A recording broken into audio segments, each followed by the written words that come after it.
तो दोस्तों नमस्कार, मैं हूं अनिल और रेसलिंग सुपर धमाल में आपका स्वागत है। टोरंटो कनाडा में हुआ एलिमिनेशन चेंबर बहुत ही ज्यादा जबरदस्त रहा। कुछ बड़े सरप्राइज देखने को मिले। जॉन सीना ने कोडी रोड्स के ऊपर हील टर्न लेकर चौंका दिया। वहीं आपको बता दें कि सीना ने सभी को हैरान करते हुए कोडी रोड्स का बुरा हाल भी किया। इतना ही नहीं, द रॉक और ट्रेविस स्कॉट ने भी चैंपियन कोडी रोड्स पर हमला किया। बाद में रिपोर्ट सामने आई दोस्तों की कोडी रोड्स इंजर्ड हो गए हैं। अब उनके भाई और AEW स्टार डस्टिन रोड्स ने बड़ा ऐलान कर दिया है, जिससे रॉक और जॉन सीना की मुश्किलें बढ़ना पूरी तरीके से तय है। आपको बता दें कि एलिमिनेशन चेंबर का अंत खतरनाक अंदाज में हुआ। मेंस चेंबर मुकाबला जीतने के बाद जॉन सीना ने रॉक के इशारे पर कोडी रोड्स के ऊपर हमला किया। कोडी के सिर से खून निकलने लगा और आपको बता दें कि 21 सालों के बाद सीना WWE में हील बने। ये बहुत ही चौंकाने वाला पल था। कोडी ने रॉक के ऑफर को स्वीकार नहीं किया था, इसका खामियाजा ही उन्हें भुगतना पड़ा। अब जॉन सीना और कोडी रोड्स की राइवलरी में काफी मजा आएगा। दोस्तों वीडियो में आगे जाने से पहले अगर आप सब लोग चैनल पर नए हैं, सब्सक्राइब करने के बाद ऑल पर क्लिक करें, क्योंकि फ्री है और यहाँ आपको हर प्रकार की रेसलिंग जगत से जुड़ी हुई तमाम जानकारी मिलती है और मिलती रहेंगी। इसलिए वीडियो को लाइक करें, शेयर करें, सब्सक्राइब करने के बाद ऑल पर क्लिक जरूर करें। तो दोस्तों आपको बता दें, कोडी रोड्स के भाई डस्टिन रोड्स ने सोशल मीडिया पर बड़ा बयान दिया है। उन्होंने दिग्गजों को चेतावनी देते हुए कहा, कोडी रोड्स ठीक हो जाएंगे, तबाही मचने वाली है। जी हाँ दोस्तों, यानी कि उन्होंने लिखा, Cody is gonna be okay, hell is coming. जी हाँ दोस्तों, कोडी रोड्स के भाई रेसलमेनिया 41 अब बहुत ही ज्यादा जबरदस्त होने वाला है। जॉन सीना के हील बनने के बाद तो चीजें और भी ज्यादा रोचक हो गई हैं।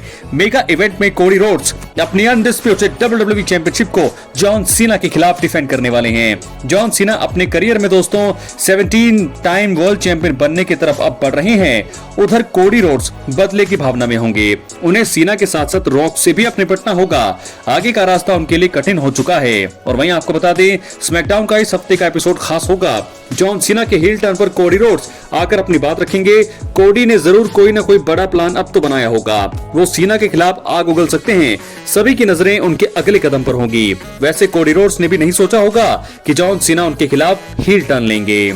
तो दोस्तों ये तो देखना होगा कि स्मैकडाउन में कोडी रोड्स क्या कहते हैं, क्या उनका रिएक्शन रहता है। स्मैकडाउन का एपिसोड और हर एक जो भी एपिसोड अब होने वाले हैं, रॉ स्मैकडाउन, सभी के सभी जो है इंटरेस्टिंग होने वाले हैं, क्योंकि अब जो है सीधा जो है बड़ा प्रीमियम लाइव साल का सबसे बड़ा इवेंट जो है रेसलमेनिया ही है। तो Cody Rhodes John Cena rivalry में अब बहुत ही ज्यादा मजा आने वाला है। सबसे ज्यादा बातें अब इसी की है। एलिमिनेशन चेंबर 2025 की सबसे बड़ी खबर तो दोस्तों ये है कि जॉन सीना हील टर्न लेकर रॉक के साथ जुड़े।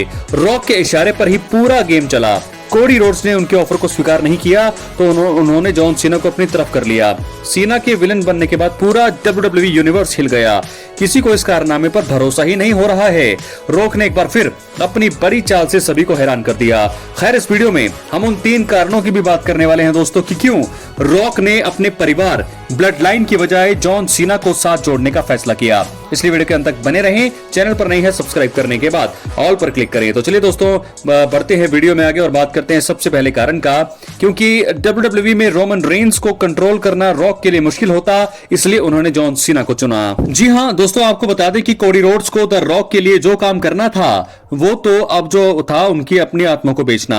जॉन सीना मौजूदा समय में कंपनी में 17वीं बार वर्ल्ड चैंपियनशिप जीतने के लिए बेताब हैं। इस वजह से रॉक को उन्हें अपने साथ जोड़ना आसान था। रॉक की बात तो जो है, रॉक की बातों को आराम से जॉन सीना आप मान सकते हैं। रोमन रेंस इतनी आसानी से प्रभावित नहीं हो सकते थे। वो झुकने के लिए बिल्कुल भी तैयार नहीं रहते। पिछले साल रॉक ने रोमन रेंस को ट्राइबल चीफ के रूप में एक्नॉलेज किया था। इस साल की शुरुआत में रॉक ने रोमन रेंस को उला फाला भी पहनाई। ये सब देखते हुए रॉक को रोमन रेंस को कंट्रोल करना मुश्किल हो सकता था। इसलिए उन्होंने जॉन सीना को ये चीज के लिए चुना, हील टर्न के लिए चुना और अपने लिए काम करने के लिए चुना, क्योंकि रॉक जानते हैं कि जॉन सीना को 17 टाइम वर्ल्ड चैंपियनशिप चाहिए और वो बिल्कुल बेताब थे। और मुझे लगता है इस कमजोरी का फायदा रॉक ने अच्छे से निभाया, इसलिए उन्होंने जॉन सीना को चुना बजाय रोमन रेंस के। तो ऐसे में जॉन सीना दोस्तों, इसलिए जो है रॉक ने जॉन सीना को चुना है बजाय रोमन रेंस के। अब बात करेंगे हम दूसरे कारण का। WWE में ब्लड लाइन की लोकप्रियता अब कम हो रही है। जी हां दोस्तों, आपको बता दें कि पिछले साल रेसलमेनिया 40 में रोमन रेंस की हार के बाद ब्लड लाइन को सोलो सिकोआ ने आगे बढ़ाया। उन्होंने पॉल हेमन और जिमी उसो को हटाकर अपनी नई ब्लड लाइन बनाई, जिसमें टामा टोंगा, टांगा लोवा और जेकब फाटू शामिल हुए। 2024 के आखिर में सर्वाइवर सीरीज के लिए जो ब्लड लाइन का रीयूनियन हुआ था, आपको बता दें कि कमाल हुआ। कुछ समय से ओजी ब्लड लाइन के सभी सदस्यों ने अपना लक्ष्य अलग कर लिया है। रोमन के खिलाफ हार के बाद से सिकोआ भी अब कमजोर पड़ रही हैं। इस कारण रॉक को लगा होगा कि अब यह ग्रुप पहले जैसा ताकतवर नहीं रहा और इसी कारण ये उन्होंने जॉन सीना को चुना हो सकता है और यही मुझे लगता है कि एक और कारण है, बड़ा कारण हो सकता है। तो फिलहाल अब हम बात करने वाले हैं तीसरे और आखिरी कारण का। WWE में सोलो सिकोआ का दबदबा भी अब कम हो गया है। जी हाँ दोस्तों, ये बहुत ही बड़ा कारण मुझे लगता है ये भी, क्योंकि सोलो सिकोआ को भी वो चुन सकते थे, लेकिन सोलो सिकोआ में वो बात नहीं है जो जॉन सीना और रोमन रेंस में है। सोलो सिकोआ को पहले रोमन रेंस का उत्तराधिकारी नामित किया गया था, इस वजह से भी उन्हें ट्राइबल चीफ बनने का आत्मविश्वास मिला। हालांकि अब सोलो सिकोआ के लिए बहुत चीजें बदल गई हैं। जेकब फाटू के साथ भी उनकी नहीं बन रही है। कई लोगों ने पहले सोचा था कि सोलो सिकोआ के पीछे रॉक का हाथ है, वो ही पर्दे के पीछे से उन्हें आदेश दे रहे हैं। उला फाला हारने के बाद रॉक की जो सोलो सिकोआ को लेकर शायद धारणा कम हो गई होगी, जिसके कारण उन्होंने जॉन सीना को चुना। तो दोस्तों, इस प्रकार आपको बता दें कि 3 कारण कि क्यों यहां पर WWE में द रॉक ने अपने परिवार ब्लड लाइन की बजाय जॉन सीना को साथ जोड़ने का फैसला किया है। तीनों ही कारण मैंने आपको बता दिए हैं कि क्यों ऐसा रॉक ने फैसला किया और जॉन सीना क्यों यहां पर एक्सेप्ट किया होगा जॉन सीना ने इस ऑफर को, क्योंकि जॉन सीना खुद जानते हैं और मैंने आपको पिछली कई वीडियोस में भी बताया है कि जॉन सीना जो है अपने करियर के आखिरी पड़ाव पर हैं। ये साल उनका आखिरी है, वो जो है वो अनाउंसमेंट कर चुके हैं अपने रिटायरमेंट की और 17 टाइम वर्ल्ड चैंपियनशिप जीतने के लिए उनको जो है अकेले दम पर, अब मुझे नहीं लगता कि उनके अंदर इतनी जान बाकी है कि वो ऐसा कर सकते हैं। तो ऐसे में रॉक के ऑफर को उन्होंने स्वीकार किया।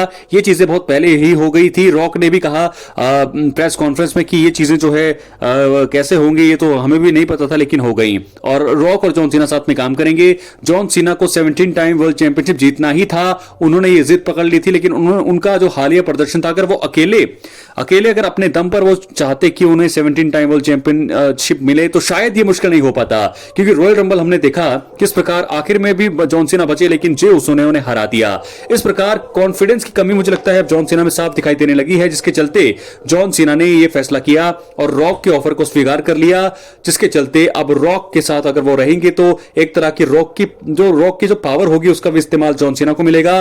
जॉन सीना एक गोट हैं, लेकिन फिर भी वो चाहते हैं अब कि वो 17 टाइम वर्ल्ड चैंपियन बने। तो मुझे लगता है कि जॉन सीना चैंपियन बनने के लिए, रिक फ्लेयर के रिकॉर्ड को तोड़ने के लिए और अपने आखिरी रन को शानदार दिखाने के लिए जो उन्होंने ऐसा किया है, अपने अचीवमेंट्स के लिए उन्होंने मुझे लगता है कि रॉक के ऑफर को स्वीकार किया है। और वही जो है 3 बड़े कारण मैंने आपको बताए हैं कि क्यों यहां पर रॉक के लिए इजी रहा रोमन रेंस या बाकी अपने ब्लड लाइन मेंबर्स की बजाय जॉन सीना को पिक करना। सोलो सिकोआ का कद जो है अब कम हो रहा है और वही जेकब फाटू अभी नए नए हैं, तो और रोमन रेंस जो है मुझे नहीं लगता कि रॉक की बात को मानते। तो ऐसे में रॉक के लिए जो है बहुत इजी हो गया है जॉन सीना को पिक करना। और लेकिन ये किसी ने भी नहीं सोचा था कि जॉन सीना जो है रॉक के ऑफर को स्वीकार करेंगे और आखिर में उन्होंने ऐसा करके हैरान कर दिया। 21 सालों के बाद हील टर्न लेना और कोडी रोड्स की पूरी तरह हालत करना, बहुत ही ज्यादा यहां पर सभी जो है इसी के बारे में बात कर रहे हैं और हम सभी जो है अब पूरी तरह से अग्रसर हो रही हैं रेसलमेनिया 41 के लिए। क्या है आपकी राय? अपनी राय कमेंट बॉक्स में जरूर दें और चैनल पर नए सब्सक्राइब करें। बहुत बहुत धन्यवाद।